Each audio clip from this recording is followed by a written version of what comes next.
Vitalis for well-groomed hair and Trouche, the beforehand lotion, bring you Duffy's Tavern, starring Archie himself, Ed Gardner.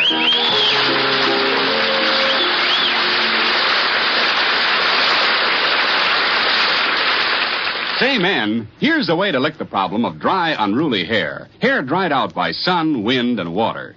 It's with Vitalis and the famous 60-second workout. No hair preparation can give your scalp and hair better protection than Vitalis and the 60-second workout. For the Vitalis formula contains two of the same ingredients that many skin specialists prescribe for dry, flaky scalps, plus all the other extras that make your hair more handsome, more healthy looking. So try the Vitalis 60-second workout. Let it prevent scalp and hair dryness, rout flaky dandruff, and give you the best-looking, healthiest-looking head of hair you ever had. You look your best tomorrow if you get a bottle of Vitalis today.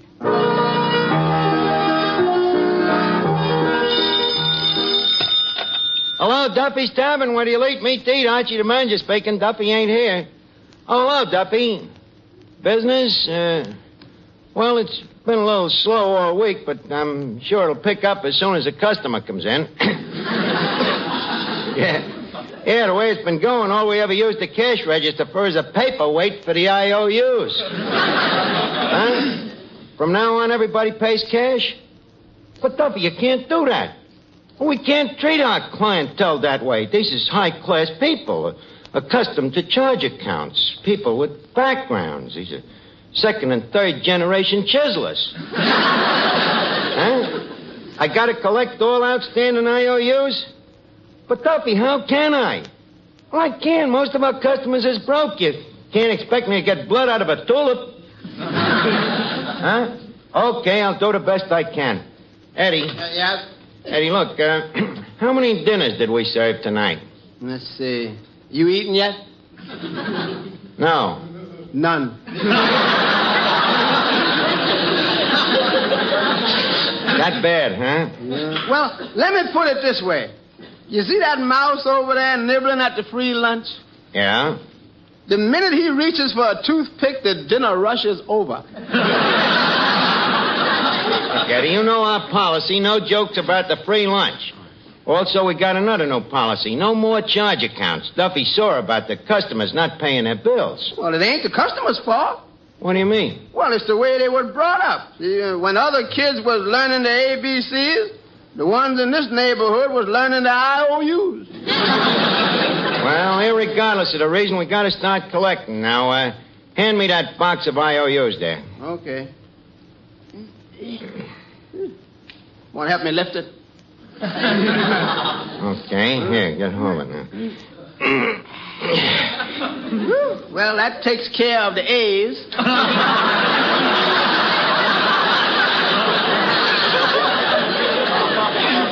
right, now let's get to the B's. Incidentally, did you notice how systematic I got them boxes? Read the labels, Eddie. Let's see. Won't pay. Refuses to pay. Never will pay. What about this one? What about it? No label. Oh, that's for the deadbeats. Quite a system, you know. What about this one? The one labeled disregard. Oh, well, them is IOUs from guys 6 foot tall, over 200 pounds. Hey, Miss Duffy, come here. I want you to help check these IOUs. Oh, okay. Now, let's see here. Let's see. That was a sight laugh.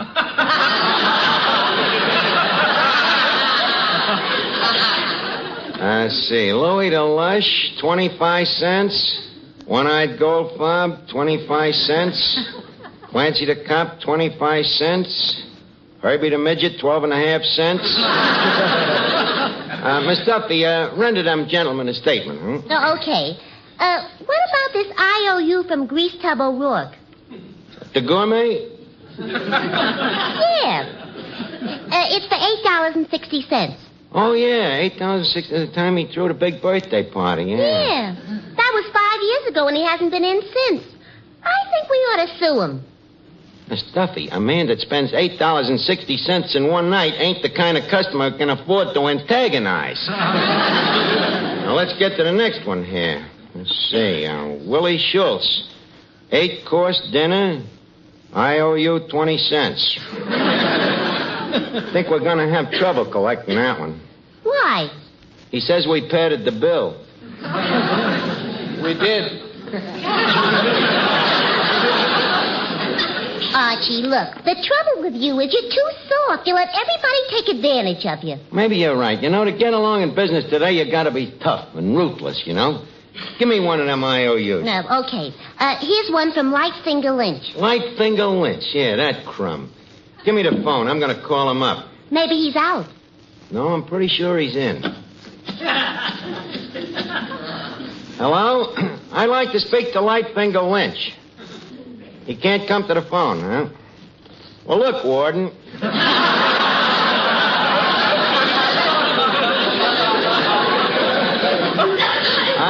I don't want to alarm you, but I think it's only fair to warn you that you are harboring a criminal.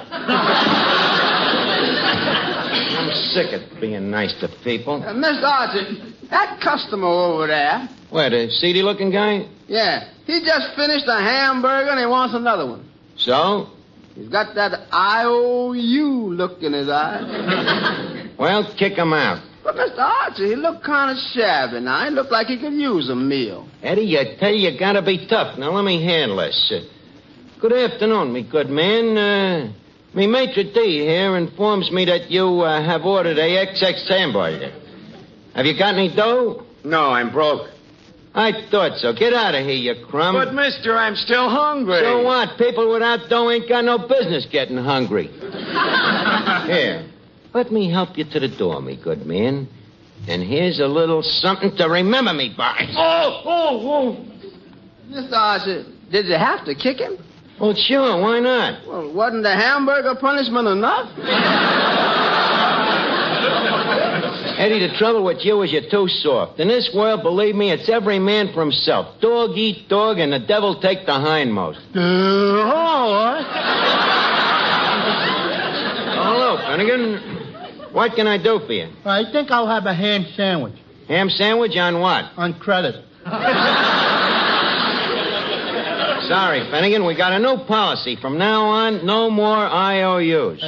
No more what? IOUs. Look, I'm old enough. You don't have to spell in front of me. Cut out the asinines, will you? And while we're on the subject, how about paying the 15 cents for that Parmesan cheese sandwich last week? Arch, I'm broke. Well, then why did you eat the sandwich? What kind of a man are you, anyhow? You want to go through life not paying bills? What do you think people are going to say about you when you die? Probably the same thing they said about my Uncle Horace. What was that? Let's bury him.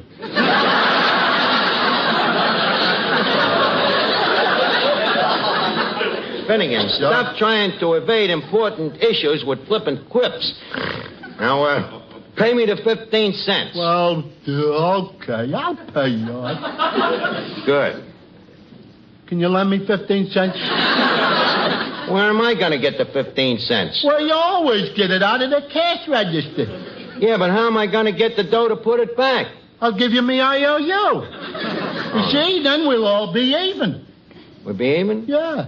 Let's see. Yeah, I guess we would. Hey, wait a minute. What's the matter? That way we'd be clipping you for an extra 15 cents. How come? Well, you only had one sandwich and we'd be holding 2 IOUs. Don't worry, Arch. I didn't hold the sandwich. Yeah, so it works out even, you see. But anyway, why do you make all this fuss about one little sandwich? It ain't the sandwich, it's the principle. There's a lot of people that's affected economic-wise by that cheese sandwich. Oh. You see, cheese is made from milk. Yeah? Now, that milk has to come from a cow. Yeah. So, naturally, there's the farmer that owns the cow. Now, this farmer has a daughter. Arch, I don't like to stop you, but I just heard the story yesterday. This is a different story. Oh. Talking about economics now. Now, you see, the farmer's daughter, she milks the cow. Yeah? Then there's the man that has to deliver the milk to the market. And the man that homogenizes the milk into cheese. All kinds of people. Then there's Al Jolson. And hundreds of other people. How do you like that? All them people making a living out of a sandwich I ain't even paid for. You know, Finnegan, if you wasn't such an old friend, I'd be forced to ejaculate you. Just like I threw out that bum a few minutes ago. You threw a guy out? Yeah. I hope it wasn't the guy I heard about on the radio. What guy? Some millionaire that goes around dressed like a bum. You mean Bing Crosby?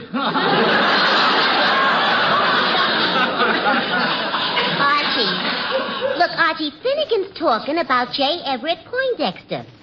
J. Everett, who's he? Well, here, it's right here in the paper. He's a millionaire who goes around posing as a bum and hands out $1,000 bills. Whom to him? To people who are kind to him. People who help others less fortunate than themselves. J. Everett Poindexter, huh? Art, yeah? How does a guy get to be a bum? Well, first he gets married. Yeah? That's all. J. Everett Poindexter. Look, is getting married the only way to become a bum? Well, no. A guy can start as a panhandler, a vagrant, a hobo. A radio comedian?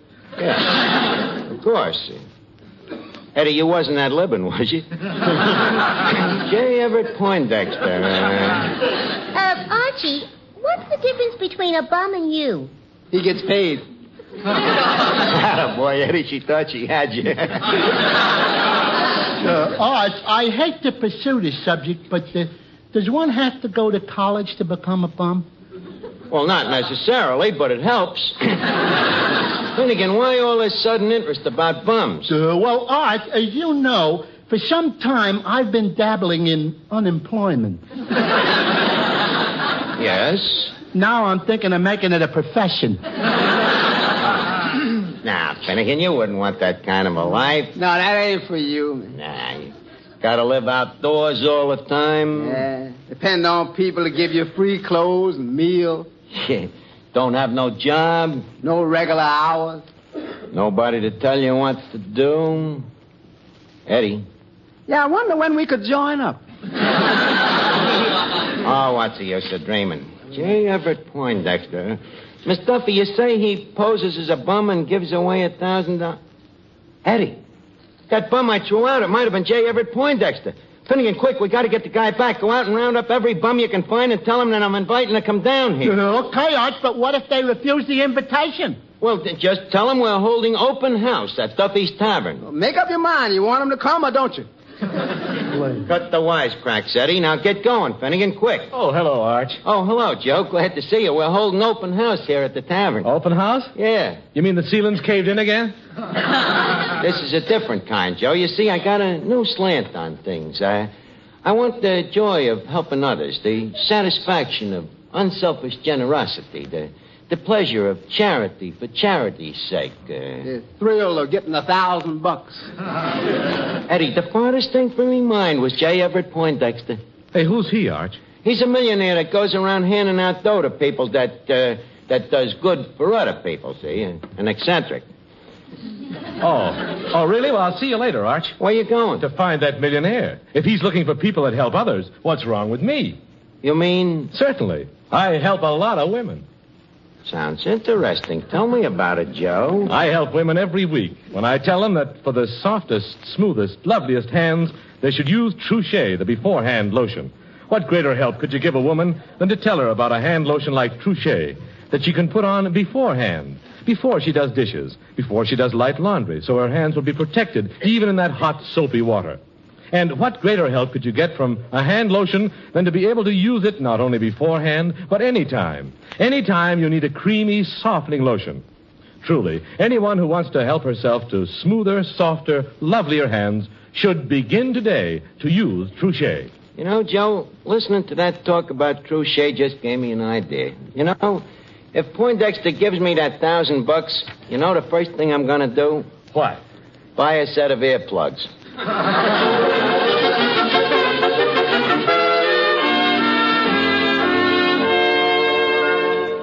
Well, Art, boy, I got a flock of them. Yeah, huh? You round up all the bums in the neighborhood? Yeah, and there's one guy I think must be that millionaire, that Poindexter. No kidding. Yeah. I was watching him pick up cigar butts. Yeah? This guy didn't pick one up unless it had a Cadillac tire mark on it. Well, all we can do is hope. Yeah. Where did you find all these guys? Go down to the Bowery, and the docks, and the city dump, and the lobby of the Ritz. What was you doing at the Ritz? Looking for strays. But how could you tell the gentleman from the bums? Oh, that's easy. I just walk up to a guy and say, "Hey, you big bum." Yeah? If he sucked me, I knew he was a gentleman. But I certainly did a good job for you, Art. Swell. What'd you finally wind up with? 1 black eye, 2 front teeth, and 14 bums. Yeah, huh? Tell me something, Mr. Archie. When these bums come in for the handout, what are we going to use for food? The same food that people eat here every night. By the way, is there any left? Food or people? Look, Eddie, if it's good enough for the rest of the bums that come to this place, it's good enough for them bums. Now, let's see. How can we make them feel at home? Tell you what, put a sign out in front, hobo spoken here. Now, let's see, what else? Oh, yeah, Eddie, what can we do to make the place look like a boxcar? Just put it on wheels. Hey, Art, look. Here come the bums in now. Oh, yeah. Yeah, look at him. Look at him, Eddie. What do you think? Well, they certainly add tone to the place. You ain't kidding. You know, one of them bums may be J. Everett Po Dexter himself. Eddie. Yeah? That tall, distinguished bum over there, the one with the cardboard vest and the plug hat. Yeah? Sort of bump into him and see if he jingles, huh? Hey, wait a minute. First, I'll address him. Gentlemen, welcome to Duffy's Tavern, where I hope you will find a safe and friendly haven from the cares and strifes of this unfriendly world. For this, I had to leave a nice shady spot in the gutter. I hope you gentlemen will accept our fine, unselfish gesture in the spirit... Hey, Bo, the air in this place. What about it? Where are you hiding the goat?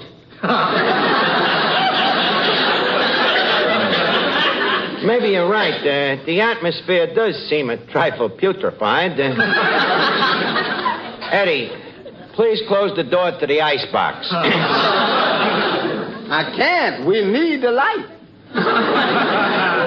Look, cut the gab. Where's the food? Coming right up. Eddie, fetch this gentleman a hamburger while I test out to see which one is Po Dexter. Tell me, sir, not that I wish to be subtle, but do you ever smoke expensive cigars like Coronas? Partly. Yeah. Tell me, do you like the V-type overshaft drive on the new Cadillac? I don't know. I've been traveling on my private car on the Santa Fe. Yeah, huh? Sir, I wonder if we have any important friends in common. Well, I know your boss. You're a friend of Duffy's? Yeah. I guess I was wrong. The guy's a bum. Hey, Doc, where's the hamburger? Coming right up, sir. Eddie, I tell you what, you talk to that guy while I talk to this one, see? Okay. Excuse me, sir. What line of business are you in? Well, up until last month, I had a steady job at the Fulton Fish Market. After that, I became a bum. Fish market, huh? How long did you work at the market? Eddie, did I hear the word market? Yeah, this gentleman worked there. Oh, really? Tell me, sir. You say you was connected with the market? That's right. What was your connection? Well, I don't like to mention it. Go ahead, you can tell me. What was you doing? Cleaning up. No. Do you mind if I ask what you cleaned up? Oh, about 5,000 fish a day. What did you do with these 5,000 fish? Threw them away. You threw them away? Yeah, all except the fins. What did you do with the fins? Oh, I just handed them out for the kids to play with. Eddie, the guy is loaded. Look, tell me, J.E., why did you leave the stock exchange? The stock exchange? I'm talking about the Fulton Fish Market. The fish market. Eddie, throw this imposter out. Come along, mister. Kind, generous old Archie wants to kick you out. Wait a minute, Eddie. I got a scheme. Gentlemen, How would you all like to step up to the bar for a round of free booze? Just a minute. What about you, sir? You seem to be shaking your head no. You don't drink? That's right. May I ask why? I got an ulcer. Eddie, we got the millionaire. Just a minute. Now, just because he got an ulcer don't mean he's a millionaire. Oh, no? When you're a millionaire, you got money, ain't you? And when you got money, you got dames. And when you got dames, you got worries. And when you got worries, you got ulcers. Now, let me back to the guy here. Sir, it gladdens me heart that you people came here tonight. It does something to me. It stirs up a real warm glow inside of me to realize that I'm making you bums happy. Well, if it gladdens your heart so much, how come you kicked me out of here a little while ago? Oh, that a mere slip of the foot, right, Eddie? Yeah, the sort of tongue-in-shoe. Sure, just a boyish prank. But back to kind old me. Sir, I have always been kindly. It started when I was a kid, helping old ladies across the street. Sometimes I'd walk blocks just to find an old lady. But what if she didn't want to cross this street? That was her tough luck. That's the thing about kindness. When one has a passion for it, one does not care whom it hurts. Take me. On my day off, I spend hours riding the subway, even when I ain't going nowhere, just so I can stand up and give some old lady me seat. So that's the way I feel about you, sir. Bartender, how about a drink? Are you bum? Certainly not. Then beat it. As I was saying, take you, for example, sir. I have a feeling that if we were to look underneath those patches in your pants, that we'd find something very rare. A heart of gold. Archie, that's all I wanted to hear. I think I owe you an apology. An apology? Yes. I'm not really a bum. I am J. Everett Poindexter, the millionaire. I'm afraid I have never heard of you, sir. But please be our guest. Come on, everybody. Soup's on. Yes, sir. Help yourself, gentlemen. Just a minute. I need a fork. A fork? I don't like to pick up this food with my fingers. You mean you haven't washed your hands? I mean, I have. As I was saying, Mr. What was your name again, sir? Poindexter. Oh, yes. As I was saying, J. Everett, I am always anxious to help the other fella. I'm what they call a philanderer, you know. Love to help people. Now, take that poor downtrodden soul there. You, sir. Yeah? How would you like me to get a job for you so you can go to work? Work? Please, not while I'm eating. You mean you don't want me to get your job? What I want a job for? To support a bum like me? Go get lost, you crackpot. The mercy of charity is sometimes strained. But as I was saying, good night, sir.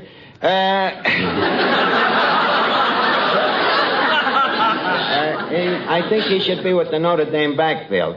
As I was saying, Mr. Poindexter, I like to help people, and if I had a little extra wherewithal, say $1,000, I could do no end of good deeds.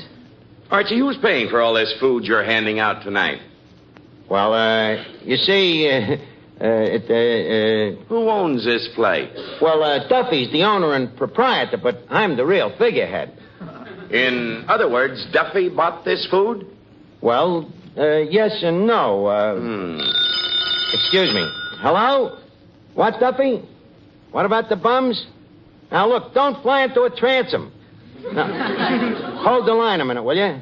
Eddie, take Mr. Poindexter out of earshot. Hello? Hello, Duffy. You coming right down to kick them out? But, Duffy, you can't again. Hello? Hello? Oh, no. Eddie, we got to work fast. Duffy's coming down. Now, introduce me quick so I can make me charity speech, huh? Okay, sir. Ladies, gentlemen, honored guests, millionaires, and bums, I would like to say a few words about our benefactor, good Archie. In all the years I've known this gentleman, he has always thought of the other fella and how to do him a favor. Like when there's any work to be done, this kind gentleman always let me do it. Why? So Mr. Duffy won't catch me loafing. He has always been generous and kind. And now, to make a tall story short, I present to you bums a man I feel is one of you. Mr. Archie himself. Thank you.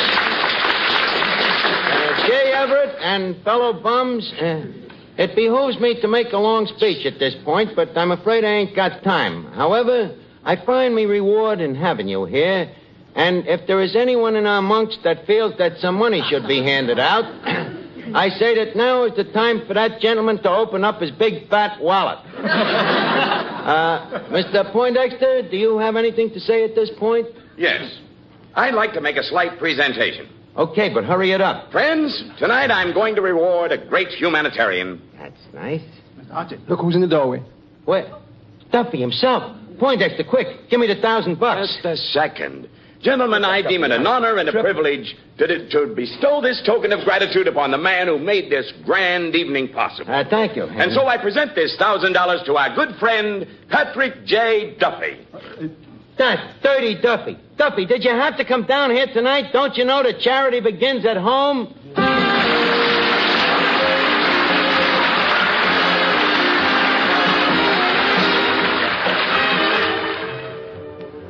Yes, it's a hit. Thousands of men have switched to new Benex Brushless Shave Cream. Thousands are discovering that Benex gives them the best shaves they ever had. Mister, it's time you, too, tried Benex, the new Wonder Shave with a sensational beard-softening formula. Benex Brushless leaves your face feeling extra smooth and comfortable. And Benex doesn't clog your razor or drain. But don't take our word for it. Just try Benex yourself. Get a tube at your nearest drug counter. Or we'll send you a big 25-cent tube free. Write your name and address on a postcard and mail to Benex, B-E-N-E-X, Empire State Building, New York 1, New York. Remember, buy Benex Brushless or get a big 25-cent tube free by writing Benex, Empire State Building, New York. Hurry, offer limited.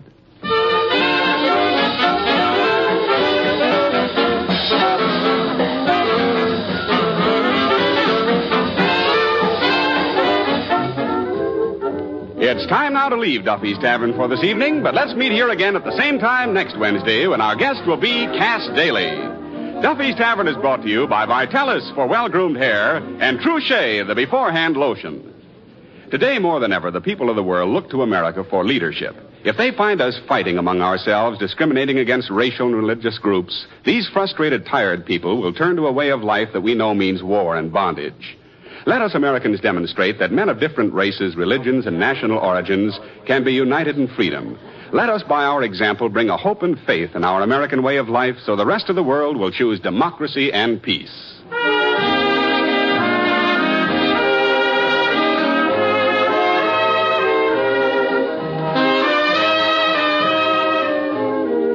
Each Wednesday, Bristol Myers brings you Duffy's Tavern and Mr. District Attorney, which follows immediately over most of these stations.